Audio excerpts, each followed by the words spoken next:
بسم اللہ الرحمن الرحیم۔ السلام علیکم۔ سندھ کے گھوٹکی، سکھر اور خیرپور میرس اضلاع سے لے کر سانگڑ اور عمرکوٹ اضلاع تک کی مشرقی پٹی دودھیا رنگ کے سفید ٹیلوں پر مشتمل پٹی کو اچھڑو تھر کہا جاتا ہے۔ جغرافیائی طور پر یہ ایک منفرد مقام رکھتی ہے۔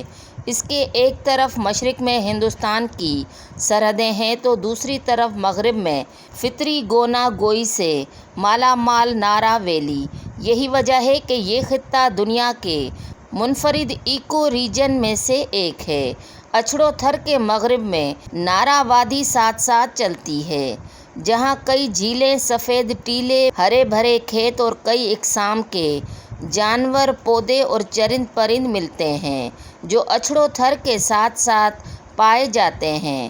اچھڑو تھر کے معنی ہیں سفید ریگستان۔ یہ خطہ شمال میں صالح پٹ تحصیل سے لے کر جنوب میں عمرکوٹ تک وسیع اراضی میں پھیلا ہوا ہے۔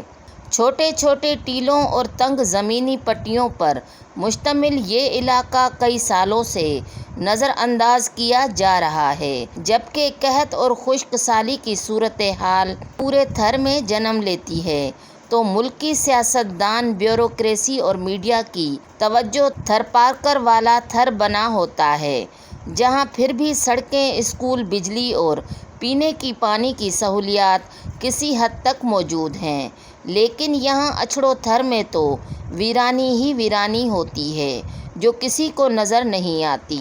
یہاں کی جیولوجیکل ساخت اس طرح ہے کہ پانی کی زیر زمین سطح بہت کم ہوتی ہے، اسی لیے یہاں تھرپارکر والے تھر جیسی گھاس، پودے یا درخت نہیں ہوتے۔ البتہ بھرٹ، بھوگ، بوہ، کنڈھی وغیرہ جیسے مقامی گھاس، پودے اور درخت کہیں نظر آتے ہیں، جنہیں سندھ کے سریلے شاعر شاہ عبداللطیف بھٹائی نے بھی اپنی شاعری سر ماروی میں گایا ہے۔ جیسے آپ شمال سے جنوب جائیں گے تو راستے میں آنے والے ٹیلوں کی اونچائی بھی بڑھتی جائے گی۔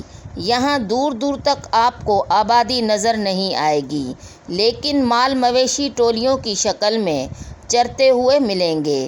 اس کی اہم بات یہ ہے کہ اس میں ریتی کے ڈیونز بھی پائے جاتے ہیں جو کسی بھی اجنبی مسافر یا جانوروں کو اپنی جکڑ میں لے لیتے ہیں۔ یہی وجہ ہے کہ یہاں بغیر شناسائی کے سفر کرنا خطرناک ہو سکتا ہے۔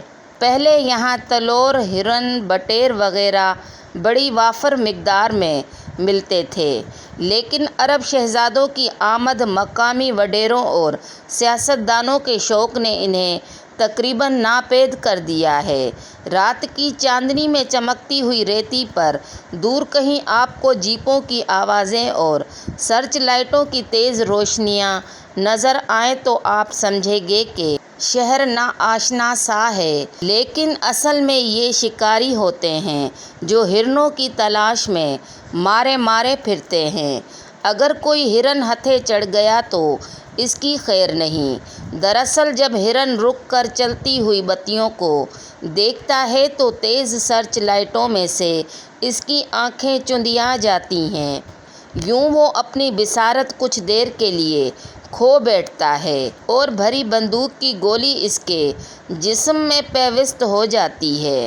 باقی آپ کو یہاں زمیں اور آسماں کی گہری خاموشی ملے گی۔ اچھڑو تھر میں اسکول، اسپتال، سڑکیں اور پینے کا پانی نہ ہونے کے برابر ہے۔ اسی لیے یہاں کے اکثر لوگوں میں شعور اور آگاہی کم پائی جاتی ہے، جبکہ غربت اور بیماری ڈیرے ڈالے ہوتی ہے۔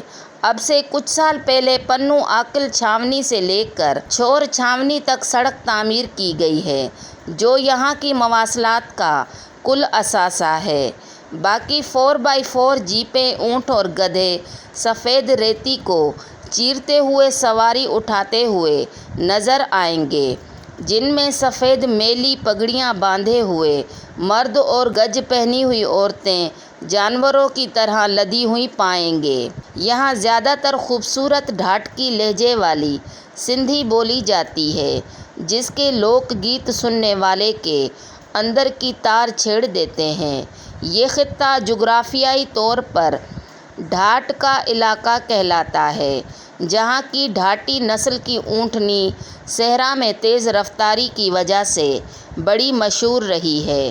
اسی صحرا سے متصل شہر چوٹیاری کسی دور میں سندھ میں موجود اہم عملی مراکز میں سے ایک تھا، جہاں اب ٹیلے کی چوٹی پر اب بھی اسی مدرسے کے نشانات پائے جاتے ہیں۔ اسی چوٹیاری شہر کے نزدیک قدرتی جھیلوں کو قید کر کے چوٹیاری ریزروائر بنایا گیا، جس کا مقصد چھور چھاونی اور اس کے ارد گرد موجود آبادیوں کو زمین کے لیے پانی فراہم کرنا ہے۔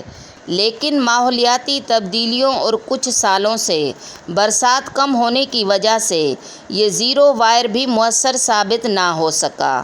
البتہ جنگلی اور آبی حیات کو ناقابل تلافی نقصان ہوا ہے۔ اس علاقے میں راجڑ، مہر، منگریو، بھمرو، گاہو، ہنگریو سمیت اور بھی برادریاں آباد ہیں جو اکثر ڈھاٹکی لہجہ بولتی ہیں۔ اس کے علاوہ کھتری، ٹھاکر جیسے ہندو برادریاں بھی موجود ہیں۔ یہاں کی عورتوں کا لباس بھی اسی علاقے کے ثقافت کی عکاسی کرتا ہے، جو دستکاری اور دوسرے ہاتھ کے ہنروں کا ایک شاہکار ہے۔ یہ لباس کراچی اور اسلام آباد کے شاپنگ مالز میں ہزاروں روپے میں بیچا جاتا ہے، لیکن اصل مزدور کو اس کی مزدوری چند سو روپے ملتی ہے۔ شادی کے موقع پر گائے جانے والے تھری لوک گیت مٹھاس میں اپنی مثال آپ ہوتے ہیں۔ جب کچھ عورتیں ایک ہاتھ اپنے گالوں پر رکھ کر مشہور لوک سنگر مائی بھاگی کی طرح انہیں الاپتی ہیں تو ایسا معلوم ہوتا ہے کہ کئی صدیوں کی محرومیاں، دکھ اور تکلیفیں بیان کر رہی ہوں۔ ان کے گانے کا انداز آپ کو راجستھانی لوک گائکوں سے لے کر اسپینش زبان کے مشہور زمانہ سنگر گروپ جپسی کنگز سے ملتا جلتا لگے گا۔ جب آپ سفید ریتی کے ٹیلوں سے گزریں گے تو کہیں کہیں بیچ میں آپ کو نیلے پانی کی چھوٹی چھوٹی جھیلیں نظر آئیں گی، جو یہاں کی خوبصورتی کو چار چاند لگاتی ہیں، جن میں سے نمک نکال کر پورے پاکستان میں فروخت کیا جاتا ہے۔ اسی لیے یہاں کی جھیلوں کا پانی کڑوا اور نمکیات سے بھرپور ہوتا ہے۔ اسی لیے یہاں کے مکینوں کا بڑا مسئلہ پینے کا پانی ہے۔ کاش اس پیاسے اور دکھی خطے پر بھی کسی حکمراں، سیاستدان یا میڈیا کے ادارے کی نظر کرم ہو تو یہاں کے دکھی انسان، بے یار و مددگار جانوروں اور پرندوں کی مدد ہو سکے، اور اس علاقے میں تھرپارکر کی طرح سڑکوں، اسکولوں، اسپتالوں کا جال بچھایا جائے اور پینے کے پانی کا مسئلہ بھی نارا سے پائپ لائن بچھا کر کسی حد تک حل کیا جا سکے۔ سندھ حکومت کی یہاں کے غریب اور محروم لوگ راہ تک رہے ہیں۔ آج کی ویڈیو آپ کو پسند آئے تو لائک کریں، شیئر کریں اور سبسکرائب کریں۔